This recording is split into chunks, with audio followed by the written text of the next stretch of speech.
Right, well, Tully Bally Ho, welcome to, well, Northamptonshire. It's where I now live. Huzzah! Anyway, welcome to my 3-year ownership review of Merlin. I believe it's the longest I've ever owned a motorbike. And I wonder why. It's bloody awesome, that's why. Anyway, I'm going to try and find a new walk-around spot to be able to take a quick video of this wonderful steed. So, if you haven't seen my channel before, this is a Triumph Speedmaster 1200. Triumph Bonneville Speedmaster really is its full title. If you look at certain parts websites, they list it as a Bonneville Speedmaster rather than a Speedmaster. A lot of the time, if you just look for a Triumph Speedmaster, you get the old 865 air-cooled version. So this design came out at the same sort of time as the Bobber Black. Obviously came after the actual Triumph Bobber. So in 2018 it was released. This is a 2019 example, which I got 3 years ago, pretty much today. So it's having its first MOT. One assumes it'll pass with flying colours. And for this auspicious occasion, I decided to wear my old gloves, yes. Pretty much retired now because they started to crack on the nice colouring, so I thought, well, better retire them, otherwise they're going to completely wear out and be useless. And I do like them, so I get them out for special occasions, such as this. Huzzah! It's been a wonderful relationship. I call this motorcycle Merlin, because to me, my favourite engine sound is the Rolls-Royce Merlin used in P-51 Mustangs, Spitfires, Hurricanes, Lancasters, Mosquitoes during the Second World War. It's a very iconic noise. Now obviously, being a pilot, it would be lovely to have an engine that sounded like an aircraft engine, but a twin, well, it's not quite as nice as a V12. And the later ones, the Griffin, had a supercharged version. So this is the a 1200cc parallel twin. It's the high torque version of the current liquid-cooled engines twins made by Triumph. So it's the high torque version. I changed the badges on the engine, we'll see that when I do a walk around in a minute, to say Speedmaster rather than 1200 HT, meaning high torque. You've got HT and high HP for high power.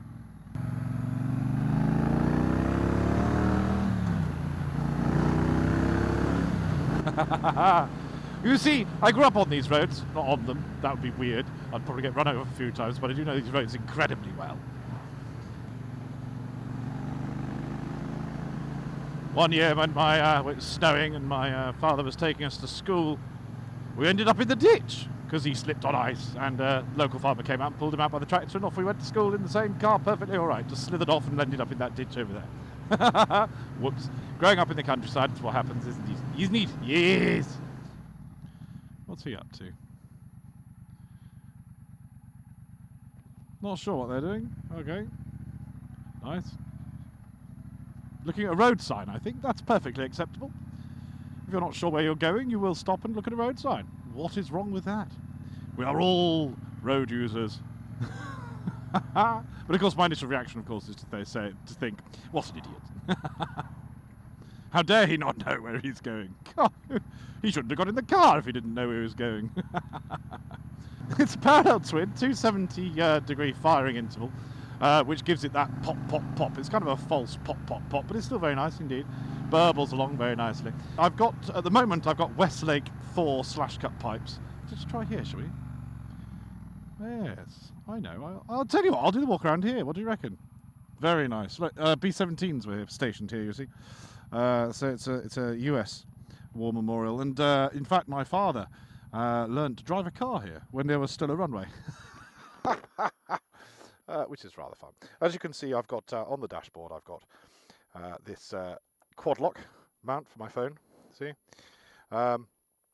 Beeline moto, that's very useful. That's the bracket for my GoPro when I've got that camera facing me. Right, here we go.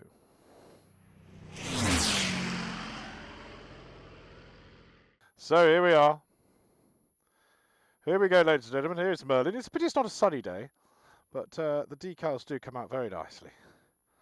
This is my Triumph Speedmaster 1200.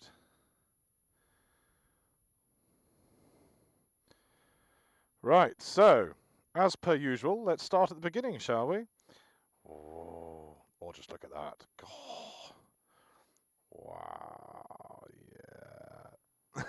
yeah. Anyway, I seem to remember on these occasions I sort of start at the front, don't I? So here we are. We have got the full LED lights on the front. So, oh, I need to turn the ignition on. So this is that's the horseshoe that you see with just the daylight running lights. Then headlight. There we go. So it's the top half, and then the full beam cracks on the whole blimmin' lot. Look at that. That's pretty special. Pretty special. I have got, whilst I've got the ignition on, I've got the Denali mini bomb, which goes quite nicely there. And this is the sound, which is a bit like a car horn. It's not bad. It's not bad at all. And the LEDs are super bright. They are Triumph LEDs. And they are absolutely super bright. And people who've ridden with me say how brilliant they are to follow. Since the last review, or the last walk around of this motorbike, I've put a shorter mudguard on there, and it actually makes the front wheel look bigger and meaner, I think. You can see more of the tyre. It's pretty cool.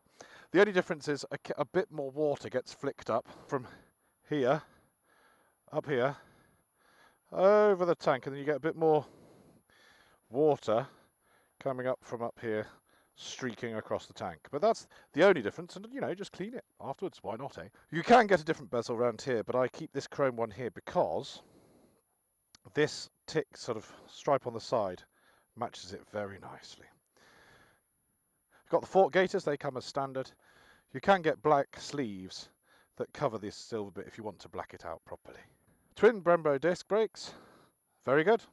Slows it down very nicely. That's the original front tyre, so it's done over 10,000 miles. That's an Avon Cobra.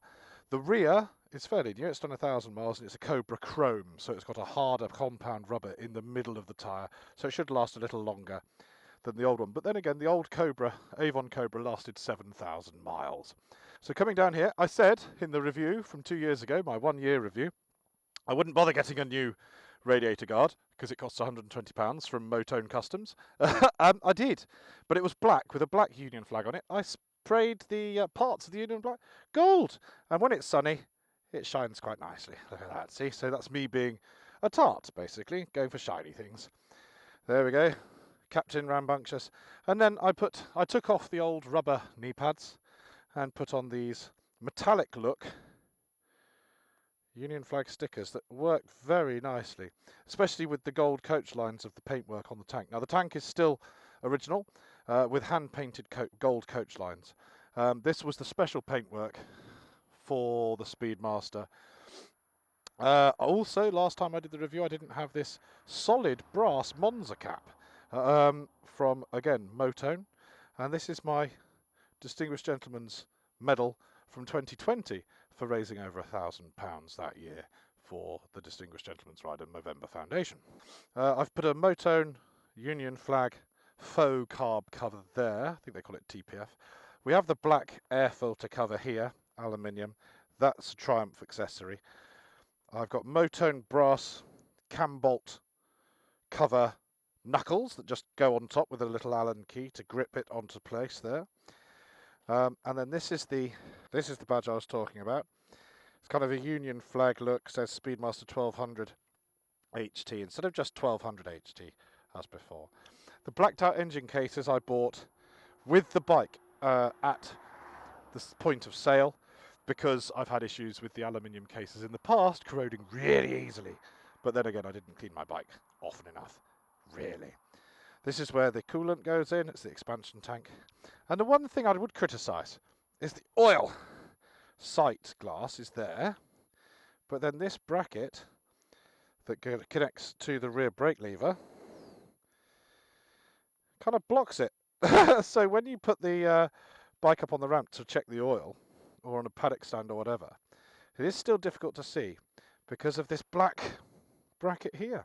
Obviously they retrofitted the forward controls for the Speedmaster, having built the bobber first, so things are going to be slightly out of place, I think. I have a custom oil filler cap, and I've got a gold Merlin decal there, because that's the name of my motorbike, isn't it? These are the Westlake slash cuts. They're very loud without the baffles in, so I've got the baffles in at the moment. I'm sure you can see them, but yes, it's still quite loud enough with the baffles in.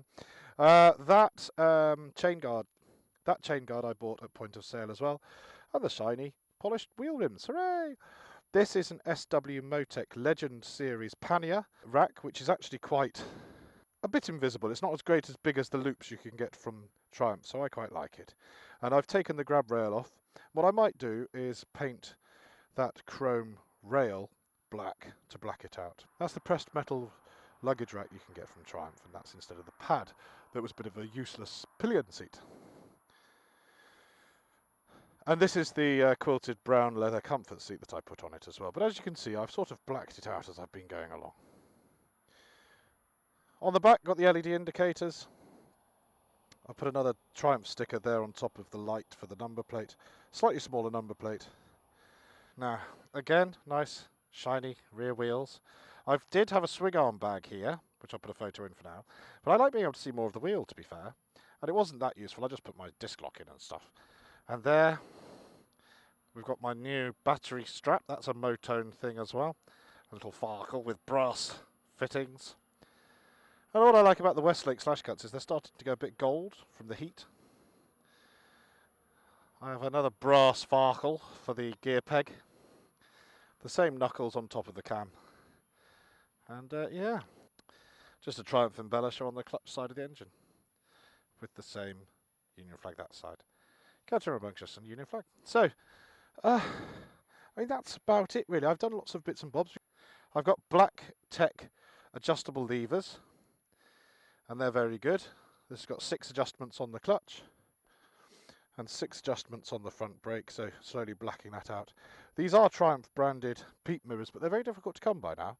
People have asked me about them and they're very difficult to see, but I like them because they make the handlebars look quite low and sleek. Very nice, look, see? Isn't that nice? This is the Monza cap. You have to fit it yourself, and yes, I do use Brasso to clean it, and it's looking very shiny today. So we don't have heated grips, but you can get heated grips, and that's probably the next purchase, to be honest. We have cruise control here, one touch. You press it once to arm it, and then another time to basically set it where you want. As soon as you change the throttle or brake or something, the cruise control goes off. So then when you get to somewhere it's already armed from the first time you pressed it. You just press it again, and it will hold that speed. Information button goes through all of the info on the screen. You only have 2 modes on this, rain or road. You don't have sport like some of the other 1200 twins. But that's all right. This is a beautiful Triumph branded dog bone clamp that Redford Baron gave to me. In fact, even fitted it for me. In fact, talking of that, down under here, Triumph branded clutch cable guide, which again, Redford Baron gave to me. What a legend. The B line's very useful. You might have seen it on other of my videos. There's the mode switch, and there's the hazard light switch. And it's got the barrel grips, which I quite like. I've definitely got used to. They're quite fat, but that's good for when you've got big, thick gloves on. They're very comfortable. It's weird when you have your thicker gloves and you have a thinner handlebar grip. You sort of have to squeeze the gloves against your palm, so it's not as comfortable. And that, everybody, is basically that. Having talked about it for what's now 11 minutes. I'm not planning on many changes, but we shall see what I do in the future. Definitely heated grips, but it's very comfortable. It does very nicely, and it does everything I ask of it. It does touring, it does blatting around countryside roads with friends. It does commuting. I go to work on the motorway, so it's not too bad. Tally Bally Ho, time for some exhaust ejaculations. Ooh. So, bearing in mind that these are baffled as well, this isn't bad.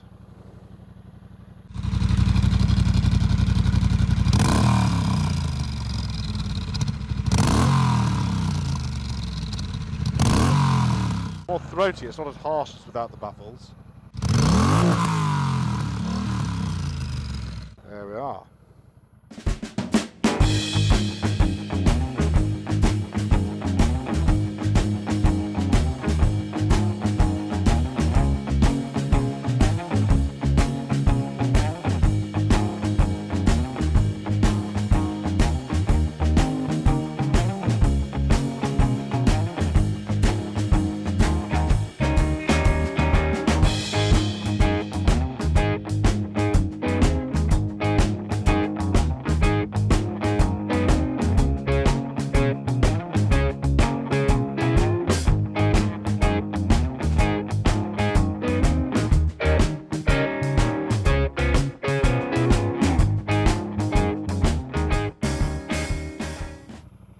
Right, well, that's amazing, isn't it?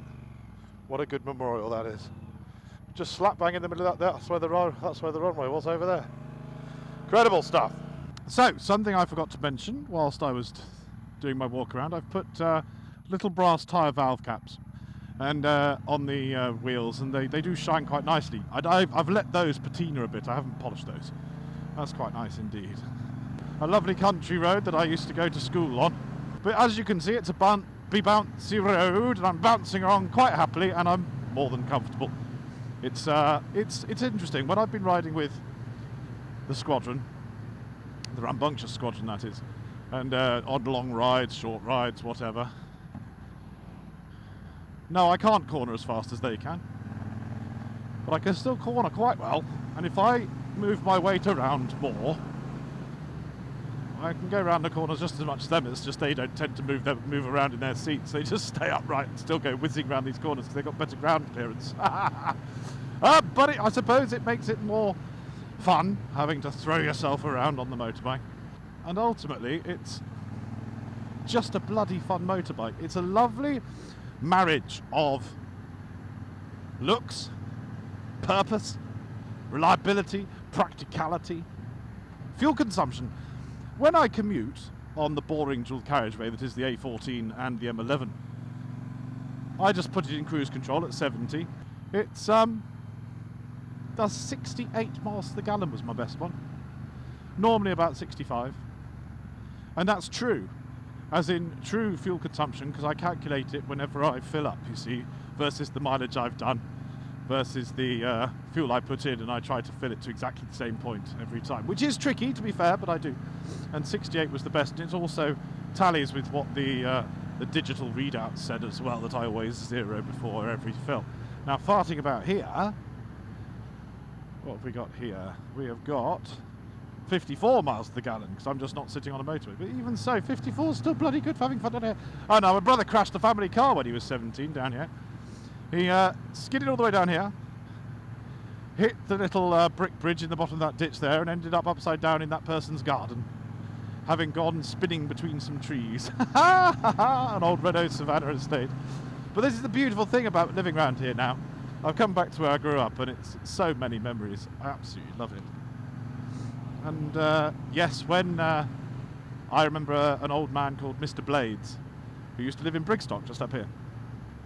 He used to walk his dog every morning, and we used to wave as we drove past every morning. And we remember stopping, and it was his 90th birthday, and it happened to be the 29th of April. And the reason why I remember that is because that's my parents' wedding anniversary. So they both congratulated each other. And what was sad was about a year later, he stopped walking his dog. And I think we all know what that means. But he was a lovely old boy, and it was just such a nice memory to have. We always sort of met him, so this would have been around about sort of 8 o'clock in the morning, on the drive to school. We always sort of met him around here. He'd always got about this far.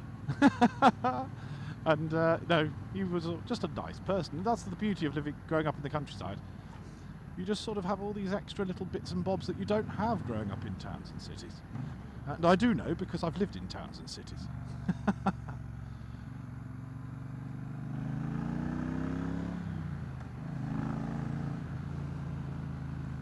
God, this road's got worse. But either way, look, I'm bouncing around and I'm perfectly comfortable.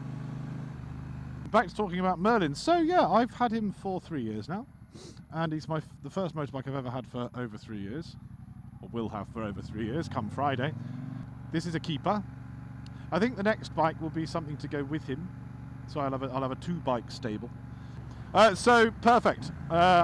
We've gone camping. He hasn't bat an eyelid. He goes on motorways. He does everything I ask of him, and everything is absolutely fine. And if you pull out in front of traffic like this, you can just go,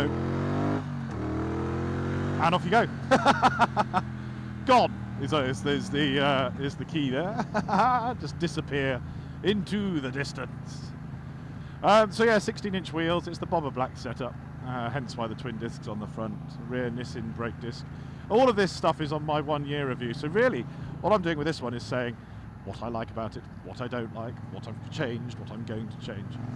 There isn't much I don't like, to be fair. I am going to get a Decat because Redford Baron has done a DCAT and put Sleeper Pros, British Custom Sleeper Pros, on his T120, and it sounds divine. And I have a feeling this will sound just as good, if not a bit better, because the Bobber and Speedmaster tune is a bit, it's lower down in the revs, so it's got more torque. When I went to the Bobber launch in London, they were racing them off the line, wheel spinning and all sorts of stuff indoors, and it was just mental. But they are quick off the line. This thing's really fast, up to about 30, if you don't stall it, if you've seen other previous videos where I've been a bit ham-fisted with the clutch. So I'm thinking, I haven't done a DCAT yet, but it does make the bike lighter. It does help with the flow through the engine, and it does help with not getting the engine too hot. And I do notice a lot of the time the fan is on, so obviously it is getting hot. And one time when it was 39 degrees outside and I was riding home from work, when I put it in the garage, it just pissed coolant everywhere because it obviously just got far too hot. The expansion tank couldn't cope anymore. So yeah, heated grips was one I was going to get Triumph to do. A DCAT, Sleeper Pros, and that should be absolutely fine. They've got a sort of louver inside that's like a baffle already, so it's all good. So I don't have to worry about baffles and that sort of thing. Citroen Nemo, shouldn't it be lost?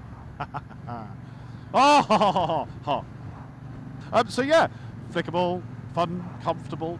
Nice position, knees aren't cramped, my knees are at 90 degrees, I've got a 32-inch inseam, I'm 6'1", blah, blah, blah, blah, blah. I put the black Bobber Black straight bars on it, which is perfect for me, because I felt when I test rode the Speedmaster, the beach bars were just too close to me. It's just so much fun! And the thing is, that was too fast, and you can go too fast, but you can have fun not going too fast. It's a very, very nice compromise indeed. But you get all this performance, all this practicality, but also with fuel consumption as well. It's just wonderful, wonderful bike. Yes, the rear tyre did 7,000 miles, the front tyre is still going.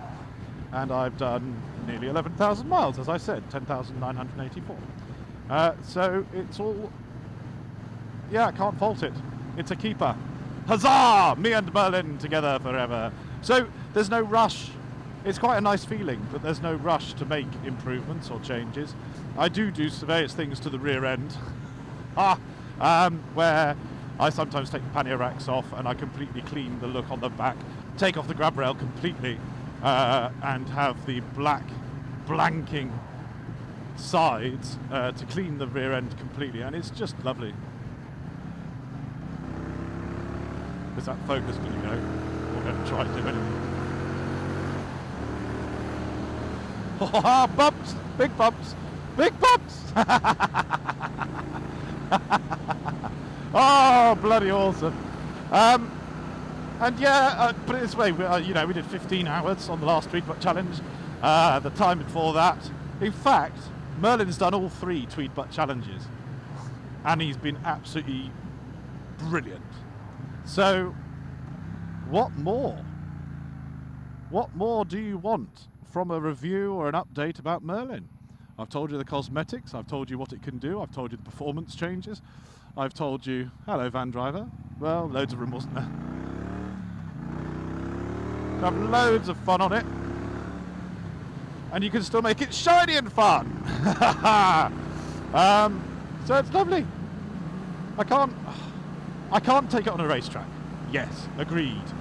It hasn't got the ground clearance. I scrape the pegs quite often, and it doesn't go off-road. But then there are much better bikes for that sort of thing that aren't this comfortable, that don't have this position, that don't have this look, that don't have this presence, that don't have this fuel consumption, it just doesn't suit me, This is perfect, and I love it. Thank you for watching. Tally Bally Ho. Onwards and upwards. Bye.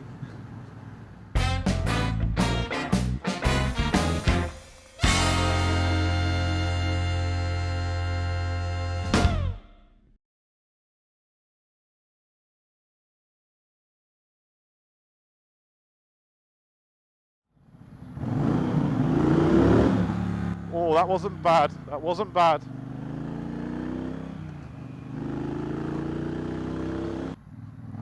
Oh, it's nice to wear these gloves again, I must admit, but you can see how they're cracking. The colouring is cracking, so I'll wear them for reviews, but that's about it.